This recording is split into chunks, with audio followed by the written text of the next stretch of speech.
Hello दोस्तों, welcome to my channel PR knowledge centre. आप लोगों का स्वागत है हमारे चैनल पे। तो एनसीईआरटी आज हम करेंगे चैप्टर नंबर 5 जो कि जियोग्राफी का है। तो प्राथमिक क्रियाएं हमने देखी हैं, अब द्वितीय क्रियाएं हम देखेंगे। तो प्राथमिक क्रिया में हमने कृषि के बारे में सब कुछ पढ़ा। तो ठीक है, अब हम द्वितीय क्रियाएं पढ़ेंगे जिनमें आप सब चीज़ें पढ़ेंगे। तो मानव भूगोल के मूल सिद्धांत में का चैप्टर है 5। और ज्योग्राफी कितना इंपॉर्टेंट है, खासकर एनसीईआरटी। इसको पढ़ने के बाद आपका कॉन्सेप्ट क्लियर होगा और आप मीन्स आंसर राइटिंग अच्छे से कर सकेंगे। इसको एक स्टोरी की तरह और पूरी प्रोसेस को अच्छे से समझिए और जो इंपॉर्टेंट पॉइंट लगे उसको नोट्स कर लीजिए। लेकिन नोट्स करने से पहले आप एक दो बार वीडियो जरूर देखिए ताकि आपका नोट्स शॉर्ट हो जाए। ऐसा नहीं कि आप बहुत सारी चीज़ें लिखते चले जाओ। तो चलिए स्टार्ट करते हैं द्वितीय क्रियाएं। लेकिन स्टार्ट करने से पहले हमारे चैनल को लाइक शेयर सब्सक्राइब जरूर करें। ये है चैप्टर नंबर 5 द्वितीय क्रियाएं, जिसमें इंडस्ट्री वगैरह के बारे में हम पढ़ेंगे। ठीक है। तो संपूर्ण आर्थिक क्रिया चाहे वो प्राथमिक, द्वितीयक, तृतीयक एवं चतुर्थ हों, सभी का कार्य क्षेत्र संसाधन की प्राप्ति एवं उनके उपयोग का अध्ययन करना है। ये संसाधन मनुष्य के जीवित रहने के लिए आवश्यक है। द्वितीय गतिविधियों द्वारा प्राकृतिक संसाधनों का मूल्य बढ़ जाता है। प्रकृति में पाए जाने वाले कच्चे माल का रूप बदलकर उसे मूल्यवान बना देती है। कपास का सीमित उपयोग है, परंतु तंतु में परिवर्तित होने के बाद वह अधिक मूल्यवान हो जाता है।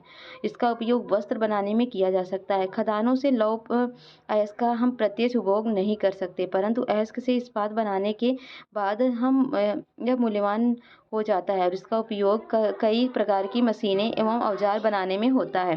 खेतों में वनों, खदानों एवं समुद्रों से प्राप्त पदार्थों के विषय में भी यही बात सत्य है। इस प्रकार द्वितीय क्रियाएं विनिर्माण, प्रसंस्करण और निर्माण उद्योग में संबंधित है। विनिर्माण विनिर्माण से आशय किसी भी वस्तु का उत्पादन है। हस्तशिल्प कार्य से लेकर लोहे और इस्पात को गढ़ना, प्लास्टिक के खिलौने बनाना, कंप्यूटर के अति सूक्ष्म घटकों को जोड़ना एवं अंतरिक्ष यान निर्माण इत्यादि सभी प्रकार की उत्पादन को निर्माण के अंतर्गत ही माना जाता है। निर्माण की सभी प्रक्रियाओं में कुछ सामान्य विशेषताएं होती हैं, जैसे शक्ति का उपयोग, एक ही प्रकार की वस्तुओं का विशाल उत्पादन एवं कारखानों में विशिष्ट श्रमिक जो मानव वस्तुओं का उत्पादन करते हैं। विनिर्माण आधुनिक शक्ति के साधन एवं मशीनरी के द्वारा या पुराने साधनों द्वारा किया जाता है। तृतीय विश्व के अधिकांश देशों में विनिर्माण को अब भी शाब्दिक अर्थों में प्रयोग किया जाता है। इन देशों में सभी विनिर्माताओं का संपूर्ण रूप से चित्रण करना कठिन है। इसमें औद्योगिक क्रियाओं के उन प्रकारों पर अधिक बल दिया जाता है जिसमें उत्पादन के कम जटिल तंत्र को लिया जाता है। आधुनिक बड़े पैमाने पर होने वाले विनिर्माण की विशेषताएं हैं। तो वर्तमान समय में बड़े पैमाने पर होने वाले विनिर्माण की निम्नलिखित विशेषताएं हैं। पहला है कौशल का विशिष्टीकरण। उत्पादन की विधियां शिल्प तरीके से कारखाने में थोड़ा ही सामान उत्पादित किया जाता है जो आदेशानुसार बनाया जाता है, अतः इसकी लागत अधिक होती है, जबकि अधिक उत्पादन का संबंध बड़े पैमाने पर बनाए जाने वाले सामान से है जिसमें प्रत्येक कारीगर निरंतर एक ही प्रकार का कार्य करता है। तो उद्योगों का निर्माण एवं विनिर्माण उद्योग। विनिर्माण का शाब्दिक अर्थ क्या है? हाथ से बनाना। फिर भी इसमें यंत्रों द्वारा बनाया गया सामान भी सम्मिलित किया जाता है। यह एक परमावश्यक प्रक्रिया है जिसमें कच्चे माल को स्थानीय रूप या दूरस्थ बाजार में बेचने के लिए ऊंचे मूल्य के तैयार माल में परिवर्तित कर दिया जाता है। वैचारिक दृष्टिकोण से उद्योग एक निर्माण इकाई होती है जिसकी भौगोलिक स्थिति अलग होती है। इस प्रबंध तंत्र के अंतर्गत लेखा, बही एवं रिकॉर्ड का रखरखाव रखा जाता है। उद्योग एक व्यापक नाम है, इसे विनिर्माण के पर्यायवाची के रूप में देखा जाता है। जब कोई इस्पात उद्योग और रसायन उद्योग शब्दावली का प्रयोग करता है तब उसके मस्तिष्क में कारखाने एवं कारखानों में होने वाली विभिन्न प्रक्रियाओं का विचार उत्पन्न होता है, लेकिन कई गौण क्रियाएं हैं जो कारखानों में संपन्न नहीं होती। यंत्रीकरण से तात्पर्य किसी कार्य को पूर्ण करने के लिए मशीनों का प्रयोग करना। स्वचालित निर्माण प्रक्रिया के दौरान मानव की सोच को सम्मिलित किए बिना कार्य यंत्रीकरण की विकसित अवस्था है। पुनर्व्यसन एवं समृद्ध पास कंप्यूटर नियंत्रण प्रणाली से युक्त स्वचालित कारखाने जिसमें मशीनों को सोचने के लिए विकसित किया जाता है, पूरे विश्व में नजर आने लगी है। प्रौद्योगिकी नवाचार शोध एवं विकास समान युक्तियों के द्वारा विनिर्माण की गुणवत्ता को नियंत्रित करने, अवशिष्टों के निस्तारण एवं अदक्षता को समाप्त करने तथा प्रदूषण के विरुद्ध संघर्षों का महत्वपूर्ण पहलू है। तो यहाँ हम देखें संगठनात्मक ढांचा एवं स्तरीकरण। तो आधुनिक निर्माण की विशेषताएं: एक जटिल प्रौद्योगिकी यंत्र, अत्यधिक करण एवं श्रम विभाजन के द्वारा कम प्रयास एवं अल्प लागत से अधिक माल का उत्पादन करना। तीसरा है अधिक पूंजी और चौथा है बड़े संगठन एवं पांचवां है प्रशासकीय अधिकारी वर्ग। अनियमित भौगोलिक वितरण। आधुनिक निर्माण के मुख्य संकेंद्रण कुछ ही स्थानों में सीमित हैं। विश्व के कुछ स्थलीय भाग के 10% से कम भूभाग पर इनका विस्तार है। यह देश आर्थिक एवं राजनीतिक शक्ति के केंद्र बन गए हैं। कुल क्षेत्र को आच्छादित करने की दृश्य विनिर्माण स्थल प्रक्रियाओं की अत्यधिक गहनता के कारण बहुत कम स्पष्ट है तथा कृषि की अपेक्षा बहुत छोटे क्षेत्रों में संकेंद्रित है। उदाहरण के तौर पर अमेरिका के मक्का की पेटी के 2.5 वर्ग किलोमीटर क्षेत्र में साधारणतया 4 बड़े फार्म होते हैं जिनमें 10-20 श्रमिक कार्य करते हैं, जिनमें 50-100 मनुष्यों का भरण पोषण होता है, परंतु इतने ही क्षेत्र में अनेक बृहद समकालिक कारखानों को समाविष्ट किया जा सकता है और हजारों श्रमिकों को रोजगार दिया जा सकता है। बड़े पैमाने पर लगाए जाने वाले उद्योग विभिन्न स्थितियों का चुनाव क्यों करते हैं? उद्योग अपनी लागत घटाकर लाभ को बढ़ाते हैं, इसलिए उद्योगों की स्थापना उस स्थान पर की जानी चाहिए जहां पर उत्पादन लागत कम आए। उद्योगों की स्थिति को प्रभावित करने वाले कुछ कारक निम्न हैं। बाजार तथा अभिगम्यता। उद्योगों की स्थापना में सबसे प्रमुख कारक उसके द्वारा उत्पादित माल के लिए उपलब्ध बाजार का होना है। बाजार से तात्पर्य उस क्षेत्र में तैयार वस्तुओं की मांग एवं वहां के निवासियों के खरीदने की क्षमता है। दूरस्थ क्षेत्र जहां कम जनसंख्या निवास करती है छोटे बाजारों से युक्त होते हैं। यूरोप, उत्तरी अमेरिका, जापान एवं ऑस्ट्रेलिया के बृहद वैश्विक बाजार हैं क्योंकि इस प्रदेशों के लोगों की क्रय क्षमता अधिक है। दक्षिणी एवं दक्षिणी पूर्वी एशिया के घने बसे प्रदेश भी बृहद बाजार उपलब्ध कराते हैं। कुछ उद्योगों का व्यापक बाजार होता है जैसे वायुयान निर्माण एवं शस्त्र निर्माण उद्योग। कच्चे माल की प्राप्ति तथा अभिगम्यता। उद्योग के लिए कच्चा माल अपेक्षाकृत सस्ता एवं सरलता से परिवहन योग्य होना चाहिए। भारी वजन, सस्ते मूल्य एवं वजन घटने वाले पदार्थों पर आधारित उद्योग कच्चे माल के स्रोत स्थल के समीप ही स्थित हैं, जैसे इस्पात, चीनी एवं सीमेंट उद्योग। कच्चे माल की स्रोत के समीप स्थापित उद्योगों के लिए पदार्थ की शीघ्र नष्टशीलता एक अनिवार्य कारक है। कृषि प्रसंस्करण एवं डेयरी उत्पाद क्रमशः कृषि उत्पादक क्षेत्रों अथवा दुग्ध आपूर्ति स्रोतों के समीप ही संसाधित किए जाते हैं। श्रम आपूर्ति तथा अभिगम्यता। उद्योगों की अवस्थिति में श्रम एक प्रमुख कारक है। बढ़ते हुए यंत्रीकरण, स्वचालन एवं औद्योगिक प्रक्रिया के लचीलेपन ने उद्योगों के श्रमिकों पर निर्भरता को कम किया है। फिर भी कुछ प्रकार के उद्योग में अब भी कुशल श्रमिकों की आवश्यकता होती है। शक्ति के साधनों तथा अभिगम्यता। वे उद्योग जिनमें अधिक शक्ति की आवश्यकता होती है वे ऊर्जा के स्रोतों के समीप लगाए जाते हैं, जैसे एल्युमिनियम उद्योग। प्राचीन भारत समय में कोयला प्रमुख शक्ति का साधन था, पर आजकल जल विद्युत एवं खनिज तेल भी कई उद्योगों के लिए शक्ति का महत्वपूर्ण साधन है। परिवहन एवं संचार की सुविधाओं तक अभिगम्यता। कच्चे माल को कारखाने तक लाने के लिए परिष्कृत सामग्री को बाजार तक पहुंचने के लिए तीव्र और सक्षम परिवहन सुविधाएं औद्योगिक विकास के लिए अत्यावश्यक हैं। परिवहन लागत किसी औद्योगिक इकाई की अवस्थिति को निश्चित करने में महत्वपूर्ण कारक है। पश्चिमी यूरोप एवं उत्तरी अमेरिका के पूर्वी भागों में अत्यधिक परिवहन तंत्र विकसित होने के कारण सदैव इन क्षेत्रों में उद्योगों का संकेंद्रण हुआ है। आधुनिक उद्योग अप्रतिकरणीय ढंग से परिवहन तंत्र से जुड़े हैं। परिवहनीयता में सुधार समकालीन आर्थिक विकास और विनिर्माण की प्रादेशिक विशिष्टता को बढ़ाता है। उद्योगों हेतु सूचनाओं के आदान प्रदान एवं प्रबंधन के लिए संचार की भी महत्वपूर्ण आवश्यकता होती है। सरकारी नीति। संतुलित आर्थिक विकास हेतु सरकार प्रादेशिक नीति अपनाती है जिसके अंतर्गत विशिष्ट क्षेत्रों में उद्योगों की स्थापना की जाती है। समूहन अर्थव्यवस्था तथा विगम्यता उद्योगों के मध्य संबंध। प्रधान उद्योग की समीपता से अन्य अनेक उद्योग लाभान्वित होते हैं। ये लाभ समूहन अर्थव्यवस्था के रूप में परिणत हो जाते हैं। विभिन्न उद्योगों के मध्य पाई जाने वाली श्रृंखला से बचत की प्राप्ति होती है। उपरोक्त सभी कारक सम्मिलित रूप से किसी उद्योग की अवस्थिति का निर्धारण करते हैं। स्वच्छंद उद्योग। स्वच्छंद उद्योग व्यापक विविधता वाले स्थानों में स्थित होते हैं। यह किसी विशिष्ट कच्चे माल जिनके भार में कमी हो रही है अथवा नहीं पर निर्भर नहीं करते। यह उद्योग संघटक बुर्जों पर निर्भर रहते हैं जो कहीं भी प्राप्त किए जा सकते हैं। इसमें उत्पादन कम मात्रा में होता है एवं श्रमिकों को भी कम आवश्यक होती है और सामान्यतः ये उद्योग प्रदूषण नहीं फैलाते। इनकी स्थापना महत्वपूर्ण कारक सड़कों के जाल द्वारा अभिगम्यता होती है। विनिर्माण उद्योग का वर्गीकरण। विनिर्माण उद्योग वर्गीकरण उनके आकार, कच्चा माल, उत्पाद एवं स्वामित्व के आधार पर किया जाता है। आकार पर आधारित उद्योग। किसी उद्योग का आकार उसमें निवेशित पूंजी, कार्यरत श्रमिकों की संख्या, उत्पादन की मात्रा पर निर्भर करता है। इसके अनुसार उद्योगों को घरेलू अथवा कुटीर, छोटे वह बड़े पैमाने के उद्योगों में वर्गीकृत किया जा सकता है। उद्योगों का वर्गीकरण आधार है आकार के आधार पर, कच्चे माल के आधार पर, उत्पाद के आधार पर और स्वामित्व के आधार पर। तो आकार के आधार पर है कुटीर उद्योग, छोटे पैमाने के उद्योग और बड़े पैमाने के उद्योग। और कुटीर उद्योग में आता है कलाकृतियाँ। और कच्चे माल के आधार पर होते हैं कुछ कृषि आधारित, खनिज आधारित, रसायन आधारित, वन आधारित, पशु आधारित। तो कृषि आधारित में चीनी, वनस्पति तेल, सूती वस्त्र, कॉफी, चाय, रबड़ आते हैं। और खनिज आधारित में दो आते हैं, धात्विक, अधात्विक। धात्विक में लौह, अलौह आते हैं। लौह में अलौह इस्पात आता है। अलौह में तांबा, एल्युमिनियम, रत्न एवं आभूषण आते हैं। अधात्विक में आते हैं सीमेंट, चीनी, मिट्टी के बर्तन। और रसायन आधारित में पेट्रोल रसायन, प्लास्टिक, कृत्रिम रेशा, नमक, रासायनिक उर्वरक।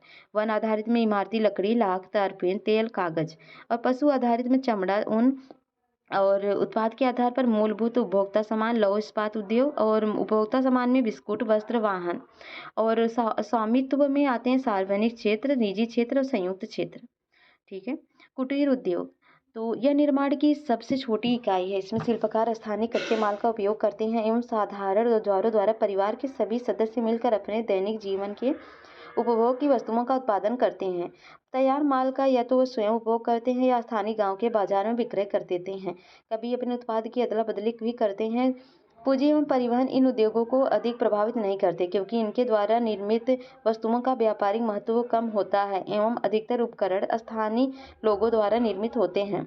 असम में कुटीर उद्योग के उत्पादन की बिक्री। इस उद्योग में दैनिक जीवन के उपभोग में आने वाली वस्तुओं जैसे खाद्य पदार्थ, चमड़ा, चटाई और बर्तन, औजार, फर्नीचर, जूते एवं लघु मूर्तियाँ उत्पादित की जाती हैं। इसके अतिरिक्त पत्थर एवं मिट्टी के बर्तन एवं ईंट, चमड़े एवं कई प्रकार के सामान बनाए जाते हैं। सुनार, सोना, चांदी, तांबे से आभूषण बनाता है। कुछ शिल्प की वस्तुएं बांस एवं स्थानीय वन से प्राप्त लकड़ी से बनाई जाती हैं। ये है पहला है एक व्यक्ति द्वारा अपने आंगन में बर्तनों का बनाना नागालैंड में घरेलू उद्योग का एक उदाहरण है। और दूसरा है अरुणाचल प्रदेश में सड़क किनारे बांस की टोकरी बनाते हुए एक व्यक्ति। ठीक है। बड़े पैमाने के उद्योग क्या है? बड़े पैमाने के उद्योग के लिए विशाल बाजार, विभिन्न प्रकार का कच्चा माल, शक्ति के साधन, कुशल श्रमिक, विकसित प्रौद्योगिकी, अधिक उत्पादन एवं अधिक पूंजी की आवश्यकता होती है। पिछले 200 वर्षों में इसका विकास हुआ है। पहले यह उद्योग ग्रेट ब्रिटेन, संयुक्त राज्य अमेरिका के पूर्वी भाग एवं यूरोप में लगाए गए थे, परंतु वर्तमान में इसका विस्तार विश्व के सभी भागों में हो गया है। अब अगला है विश्व के प्रमुख औद्योगिक प्रदेशों को उनके बृहद पैमाने पर किए गए निर्माण के आधार पर दो बड़े समूह में बांटा जा सकता है। पहला है परंपरागत बृहद औद्योगिक प्रदेश जिनके समूह कुछ अधिक विकसित देशों में है। दूसरा है उच्च प्रौद्योगिकी वाले बृहद औद्योगिक प्रदेश जिनका विस्तार कम विकसित देशों में हुआ है। कच्चे माल पर आधारित उद्योग। कच्चे माल पर आधारित उद्योगों का वर्गीकरण 5 शीर्षकों के अंतर्गत किया जाता है। पहला है कृषि आधारित, दूसरा है खनिज आधारित, तीसरा है रसायन आधारित, वन आधारित और पशु आधारित। कृषि आधारित में खेतों से प्राप्त कच्चे माल को विभिन्न प्रक्रियाओं द्वारा तैयार माल में बदलकर विक्रय हेतु ग्रामीण एवं नगरीय बाजारों में भेजा जाता है।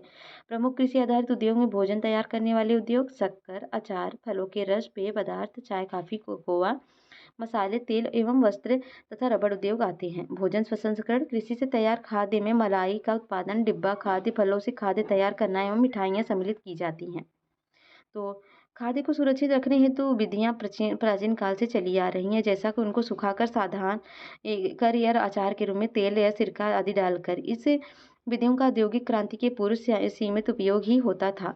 कृषि व्यापार एक प्रकार की व्यापारिक कृषि है जो औद्योगिक पैमाने पर की जाती है। इसका वित्त पोषण प्रायः वह व्यापार करता है जिसका मुख्य रुचि कृषि के बाहर हो। कृषि व्यापार फार्म से आकार में बड़े, यांत्रिकरण, रसायनों पर निर्भर एवं अच्छी संरचना वाले होते हैं। इनको कृषि कारखाने भी कहा जाता है। खनिज आधारित उद्योग।